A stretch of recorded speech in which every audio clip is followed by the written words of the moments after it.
accadendo, più che in questi giorni, da sempre sta accadendo che ci sono società competitor che vengono sul territorio, vanno a disturbare le nostre famiglie, chiedono di far cambiare loro il fornitore di gas e di energia elettrica, dicono che Ascotrade è in difficoltà, che non fornirà più, tutto falso. Cioè siamo di fronte a una situazione di pressione sul mercato, un mercato dove noi abbiamo una penetrazione dell'80%, quindi siamo dominanti, e i nostri competitor o attraverso le agenzie non trovano niente di meglio da fare che andare a truffare i nostri clienti. Allora, lo dico anche pubblicamente a tutti i nostri clienti: state attenti, non date dati sensibili delle bollette, quei numeri che vi vengono richiesti, continuate a chiamare il nostro numero verde, accade spesso tutti i giorni. E Ascotrade chiama sempre prima, chiama solamente i propri clienti o gas o energia elettrica, fa una visita con i dipendenti, cioè i nostri venditori sono dei dipendenti a differenza dei nostri competitor. Quindi basta mettere in atto alcune forme semplicissime di autotutela per salvaguardarsi da eventuali truffe. Presidente, questi raggiri rischiano di aumentare in occasione di un ulteriore, ormai imminente passaggio, un ulteriore cambiamento del mercato, insomma l'ennesimo forse, che rischia di confondere ancora un po' i consumatori. Ma sì, quello che succederà sarà che nel giro di 2 anni sparirà il mercato tutelato, andremo tutti verso un libero mercato. Io sono convinto che il libero mercato è la forma migliore per ognuno di noi per fare liberamente le proprie scelte, ma è altrettanto evidente che questo tipo di tentata vendita crea sfiducia nel mercato stesso e quindi mette in difficoltà tutte quelle società come la nostra che si comportano in modo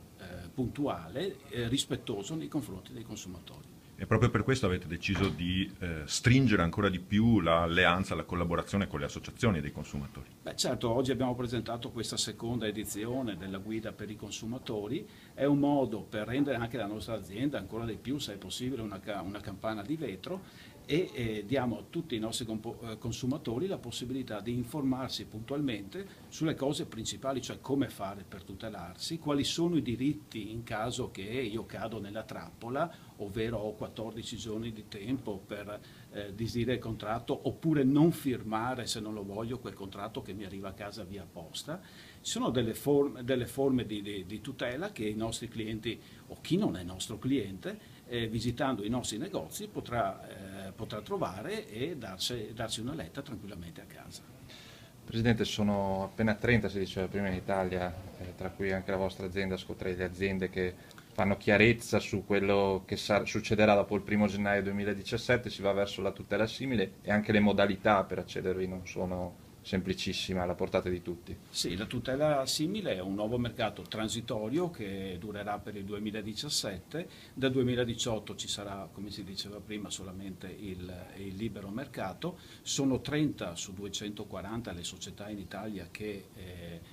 possono fare questo tipo di vendita, peccato che l'autorità abbia scelto di farlo fare solo via web. È chiaro che in una popolazione, in un mercato dove l'80% quasi è ancora nel mercato tutelato ed è un mercato rappresentato prevalentemente da persone di una certa età, è chiaro che il limite del web è un ostacolo importante. Va dato atto alle associazioni dei consumatori di mettere a disposizione, perché così faranno, i loro uffici per aiutare chi vorrà lasciare il mercato tutelato per andare nella tutela simile, che nel 2018 sarà appunto libero mercato. Però crediamo che una svolta più importante poteva essere fatta in modo più deciso anche dall'autorità.